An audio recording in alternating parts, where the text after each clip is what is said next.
नमस्ते प्यारे बच्चों, वेलकम बैक। हम लोग एनसीईआरटी रीड अलोंग एक्सरसाइज में कैपेसिटर्स के बारे में पढ़ रहे थे। So you can open your NCERT books, page number 74, article 2.12, the parallel plate capacitor. A parallel plate capacitor consists of two large plain parallel conducting plates। बच्चों, घर पे आपके पास जो सिलिंड्रिकल कैपेसिटर होता है, आप उसको ओपन कर सकते हैं, खोल सकते हैं। खोलकर देखेंगे, ये पैरेलल प्लेट कैपेसिटर का ही फॉर्म है। सो उसमें आपको उसके कंस्ट्रक्शन के बारे में पूरी डिटेल पता चल जाएगी। It consist of two large plane parallel conducting plates. वहाँ प्लेट्स की जगह शीट होती है, जैसे होम फॉइल होती है, और बीच में इंसुलेटर की लेयर लगा के उसको हम कैलेंडर की तरह रोल करके एल्यूमिनियम के खोल में इंसर्ट कर देते हैं। इसका वीडियो ओपन करते हुए पूरा इसके अंदर क्या है मेरे ही चैनल पे अवेलेबल है। इनसाइड स्टोरी नाम से प्लेलिस्ट है, उसमें वो देख सकते हैं आप। कैपेसिटर खोलकर पूरा मैंने दिखाया उसके अंदर क्या क्या होता है। We first take the intervening medium between the plates to be vacuum। यहाँ पर हमने कंसिडर किया पैरेलल प्लेट कैपेसिटर, ऊपर मेटल की प्लेट है जिसका एरिया ए है, नीचे सेकंड प्लेट है उसका एरिया भी ए है, बिल्कुल आमने सामने रखी है तो ओवरलैपिंग एरिया भी ए है। बीच का मीडियम हमने अभी माना है वैक्यूम है। एयर भी मान सकते हैं, वैक्यूम और एयर में परमिटिविटी में बहुत ज़्यादा अंतर नहीं आता। The effect of a dielectric medium between the plates is discussed in the next section। फिर हम dielectric insert करके भी देखेंगे उसका असर क्या होता है। Let A, capital A, be the area of each plate and small d the separation between them। दोनों के बीच की दूरी d है। The two plates have charges। एक के पास है प्लस q, दूसरे के पास है minus q। Since small d is much smaller than the linear dimension of the plates, यानी इसकी लंबाई के कंपैरिजन में ये जो डिस्टेंस d है, यहाँ तो हम कंसिडरेबल देख रहे हैं, पर एक्चुअल कैपेसिटर में वो बहुत ही कम होता है, ऑलमोस्ट सटी हुई रहती हैं प्लेट्स, बीच में बहुत पतली सी लेयर होती है इंसुलेटर की, तो वो जो d है वो बहुत ही कम है। So d square is very much much much less than a, तो हम इन प्लेट्स को इनफाइनाइट शीट ऑफ चार्ज की तरह कंसिडर करते हैं। We can use the result on electric field by an infinite plane sheet of uniform surface charge density. अब है तो ये मेटल की प्लेट, मेटल की प्लेट होने के बावजूद इसको शीट क्यों मानते हैं, उसका रीजन समझ लीजिए। उसका रीजन ये, उसका कारण ये है कि चार्ज इसमें सिर्फ एक ही सरफेस पर है, दूसरी साइड पर नहीं है। जब ये प्लेट इनफाइनाइटली सेपरेटेड रहेंगी बहुत दूर, तो जो भी चार्ज है वो दोनों सरफेस पे रहेगा, इनर सरफेस पे, आउटर सरफेस पे। पर जब इन्हें पास लाते हैं हम, एक पॉजिटिव को नेगेटिव के पास लाते हैं, तो क्या होगा, अट्रैक्शन होकर चार्ज आ जाता है नियर बाय सरफेस पर, तो सिर्फ एक ही सरफेस पर चार्ज है। इस वजह से ये बिहेवियर इनका शीट के जैसा होगा, हालांकि है ये मेटल की प्लेट। तो ये आप समझ सकते हो। तो here plate 1 has surface charge density sigma q upon a and plate 2 has surface charge density minus sigma। Using equation 1.33, the electric field in different regions is, outer region में अगर बात करें, रीजन जो बाहर है फर्स्ट, यहाँ कोई electric field नहीं होगा, कैंसिलेशन हो जाएगा। रीजन सेकंड में भी कोई इलेक्ट्रिक फील्ड नहीं होगा। आप देख रहे हैं दोनों शीट की वजह से sigma upon 2 epsilon 0 minus sigma upon 2 epsilon 0, यानी यहाँ पर कोई पॉइंट लेकर मैं वहां पर इमेजिन करता हूँ कि कोई टेस्ट चार्ज रखा है, तो बच्चों वहाँ कैंसिलेशन हो जाएगा। कैसे, मैं बनाकर आपको दिखा देता हूँ। ये एक प्लेट है, ये दूसरी प्लेट है, इसकी सरफेस चार्ज डेंसिटी सिग्मा, इसकी माइनस सिग्मा है। अगर मैं इलेक्ट्रिक फील्ड निकालना चाहता हूँ यहाँ किसी पॉइंट P पर, तो इलेक्ट्रिक फील्ड निकालने का जो लॉजिक है, हम यहाँ इमेजिन करते हैं टेस्ट चार्ज रखा है +1, तो ये +1 जो है रिपेल होगा because of this positive charge, जो कि होता अंदर है, दिखाते बाहर है, क्योंकि अंदर हम फील्ड लाइंस दिखाते हैं। अभी जो डायग्राम आप देख रहे हैं उसमें अंदर दिखाया हुआ है, मैं बाहर दिखा रहा हूँ। जब मैं अंदर इलेक्ट्रिक फील्ड दिखाऊंगा जो जाएगा पॉजिटिव टू नेगेटिव, तो चार्ज को मुझे बाहर दिखाना होगा फॉर सेक ऑफ अंडरस्टैंडिंग, आसानी से चीज समझ में आ जाए। तो ये जो पॉजिटिव शीट है ये +1 को रिपेल करेगी अलॉन्ग दिस डायरेक्शन, और जो नेगेटिव शीट है वो भी रिपेल करेगी अलॉन्ग दिस डायरेक्शन, या अट्रैक्ट करेगी, तो रिपेल नहीं करेगी, वो अट्रैक्ट करेगी। ये रिपेल करेगी, वो अट्रैक्ट करेगी।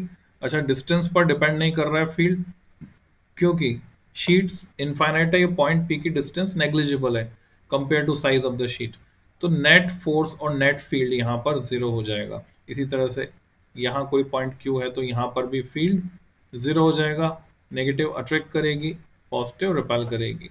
जो भी फील्ड होगा बीच में किसी पॉइंट आर पे अगर मैं बात करूं, तो प्लस सिग्मा की वजह से रिपल्शन, माइनस सिग्मा की वजह से अट्रैक्शन वहां ऐड हो जाएगा। तो जो भी इलेक्ट्रिक फील्ड होगा कैपेसिटर के बीच में होगा, किनारों पर साइड में कोई इलेक्ट्रिक फील्ड नहीं होगा आउटसाइड द प्लेट्स। ऐसा ही इंडक्टर के साथ होता है। इंडक्टर की बात मैंने प्रीवियस लेक्चर में की थी। तो मैग्नेटिक फील्ड सिर्फ उसके अंदर अंदर होता है, बाहर कोई मैग्नेटिक फील्ड नहीं होता है। सो ये आ गया जीरो हमारे पास, sigma upon two epsilon zero minus sigma upon two epsilon zero, region one और रीजन सेकंड में भी यही आएगा।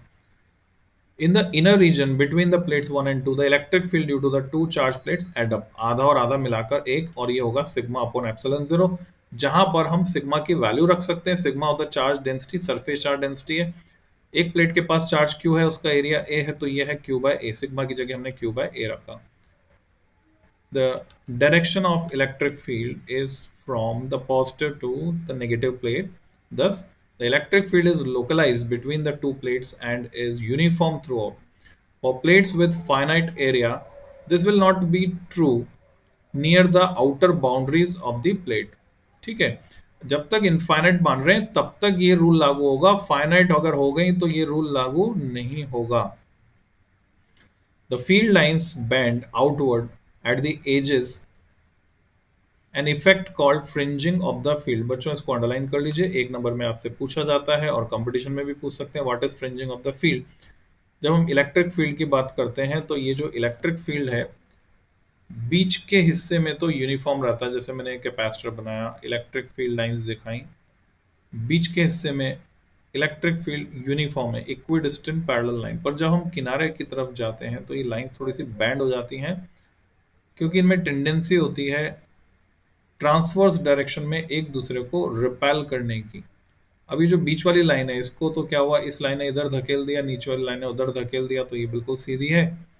पर जो किनारे वाली लाइन है उसको इधर वाली लाइन ऊपर की तरफ धकेल रही है, ऊपर से धकेलने के लिए कोई वहां पे है ही नहीं, तो ये फैल गई है। और इसका जो फैलना है ये कहलाता है फ्रिंजिंग ऑफ द फील्ड, जिसपे क्वेश्चन बनता है, आपसे नाम पूछा जाता है फ्रिंजिंग। कुछ बच्चे गलत प्रोनाउंस करते, फ्रिंगिंग, फ्रिंगिंग नहीं है बच्चों, फ्रिंजिंग ऑफ द फील्ड।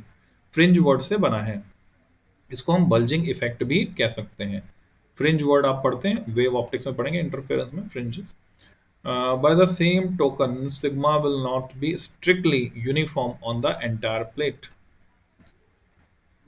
तो सरफेस चार्ज डेंसिटी भी वेरी करेगी किनारे पर, किनारे पर जो है सरफेस चार्ज डेंसिटी ज्यादा होती है।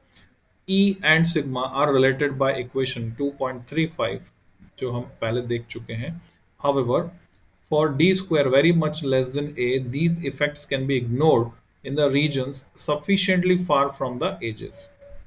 बीच के हिस्से में हम उसको ignore, and the field there is given by equation 2.41, वो होगा sigma upon epsilon 0 a. Now, for uniform electric field, potential difference is simply the electric field times the distance between the plates. गौर कीजिए बच्चों, electric field और potential में क्या relation होता है। जो परफेक्ट रिलेशन है वो हम जानते हैं, एक वेक्टर है दूसरा स्केलर है। Perfect relation is vector E equal to negative of potential gradient minus of dv by d r times r cap direction के लिए। पर काम चलाओ रिलेशन जो हम यूज करते हैं, क्योंकि हम इलेक्ट्रिक फील्ड को नापते हैं बच्चों वोल्ट पर मीटर में और पोटेंशियल को नापते हैं हम वोल्ट में, तो इनमें जो रिलेशन हो गया वो सीधे सीधे वोल्ट पर मीटर और वोल्ट से हम निकाल सकते हैं।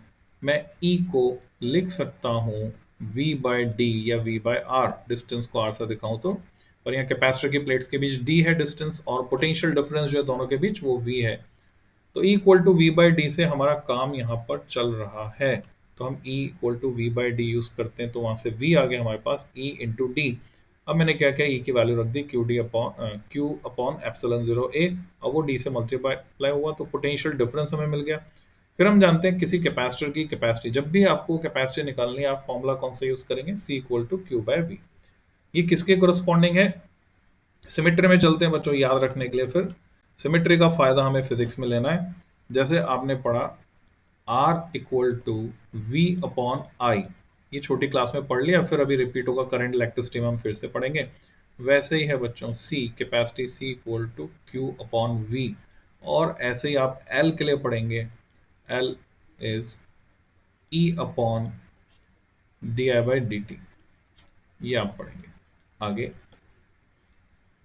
आई करंट है, ई इंड्यूस्ड ईएमएफ है। अभी बस ऐसे सुन लीजिए, और जो जानते हैं वो जानते हैं, उनको पता ही है, वो रिवाइज कर लीजिए कंसेप्ट को। और एल है कोफिशिएंट ऑफ सेल्फ इंडक्शन या सेल्फ इंडक्टेंस। तो इंडक्टेंस इसको बोलते हैं, कैपेसिटेंस इसको बोलते हैं, रेजिस्टेंस इसको बोलते हैं। तीनों के रिलेशन में सिमेट्री है। ई की यूनिट वही होती है जो वी की होती है। तो ये हमने देखा C equal to q by v. अब V की वैल्यू उठा के यहाँ पे रख दी, ये जो V था, और Q Q कट गया तो बाकी क्या बचा, epsilon zero A by D हमारे पास बाकी बचा। तो हमें पैरेलल प्लेट कैपेसिटर की कैपेसिटी का फॉर्मूला मिल गया, epsilon zero A by D, which as expected depends only on the geometry of the system. आप देखेंगे बाकी में भी यही हो रहा है, ये ज्योमेट्रिकल फैक्टर्स आ जाते हैं। अगर मैं इसको आगे लिखता हूँ, तो R का ये एक्सप्रेशन भी होता है, आपको याद होगा, रॉ L बाय ए। करंट इलेक्ट्रिसिटी में रिपीट करेंगे, इसको पढ़ेंगे। तो लेंथ और एरिया ज्योमेट्रिकल फैक्टर्स हैं। रॉ जो है मीडियम पर डिपेंड करता है, नहीं वो किस सब्सटेंस से बना है।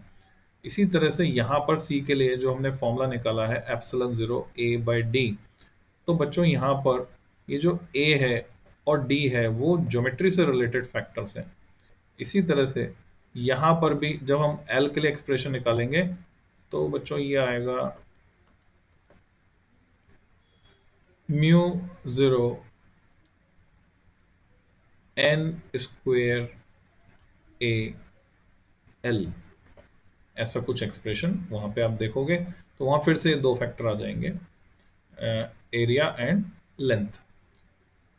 तो इस तरह से अगर देखा जाए तो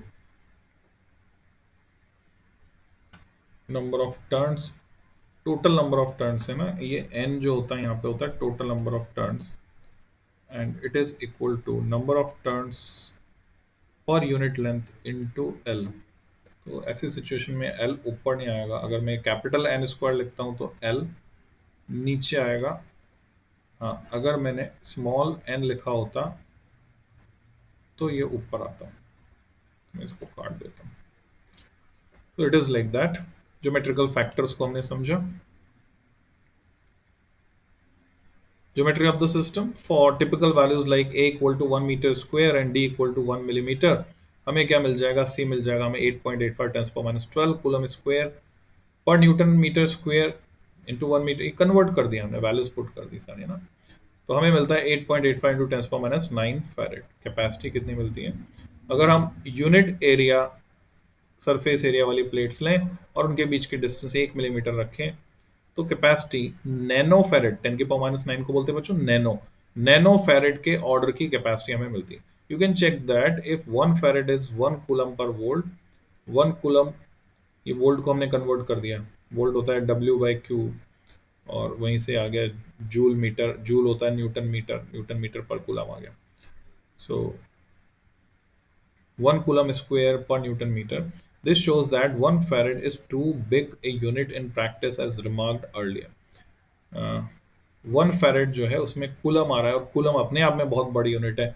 100,000 करोड़ करोड़ इलेक्ट्रॉन जब ट्रांसफर होते हैं तब जाकर 1 कूलम चार्ज ट्रांसफर होता है, और कूलम न्यूमरेटर में आ रहा है। तो फैरेड भी बहुत बड़ी यूनिट है, इसलिए हम क्या करते हैं, माइक्रो फैरेड पिको फैरेड में नापते हैं capacity. Another way of seeing the bigness of 1 farad is to calculate the area of the plates needed to have capacity 1 farad. तो अगर क्वेश्चन को रिवर्स करें हम, C equal to Q by V या C equal to epsilon zero A by D, तो C equal to epsilon zero A by D में area निकाले C D upon epsilon zero करके, तो आप देखेंगे कि एक ऐसा कैपेसिटर जिसकी कैपेसिटी 1 फेरेड है उसकी प्लेट्स का एरिया हमें मिलेगा 10.9 metre square. Just think about it, सोच के देखिए कि 10⁹ मीटर स्क्वायर कितना बड़ा होता होगा।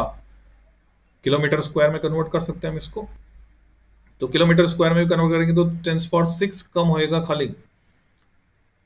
मीटर में 10 की पावर माइनस 3 किलोमीटर, तो 10 की पावर माइनस 6 कम होगा, तो भी 1000 किलोमीटर स्क्वायर एरिया चाहिए, which is a plate about 30 kilometre in length and bread. ये उससे लगभग डेटा निकाला हमने, क्योंकि 1000 kilometre square 30 kilometre into 30 kilometre, तो लगभग उतना पहुंचेगा। So practically it is not possible, and यहीं से हमें भान होता है पता चलता है, वी कैन फील इट, कि फैरेड जो है बहुत ही बड़ी यूनिट है कैपेसिटी के लिए। सो ये हमने पढ़ा पैरेलल प्लेट कैपेसिटर को। एक्स्ट्रा डिटेल के लिए आप उन लेक्चर्स को फॉलो कर सकते हैं जो मैंने क्लासरूम में दिए हैं, उनमें आपको एक्स्ट्रा फुल डिटेल मिलेगी, वहां जा सकते हैं। ये एनसीईआरटी को हम फॉलो कर रहे हैं, एग्जैक्टली एनसीईआरटी को। तो इस लेक्चर में इतना ही, फिर अगले लेक्चर में हम डिस्कस करेंगे effect of dielectric on capacitance. Happy learning.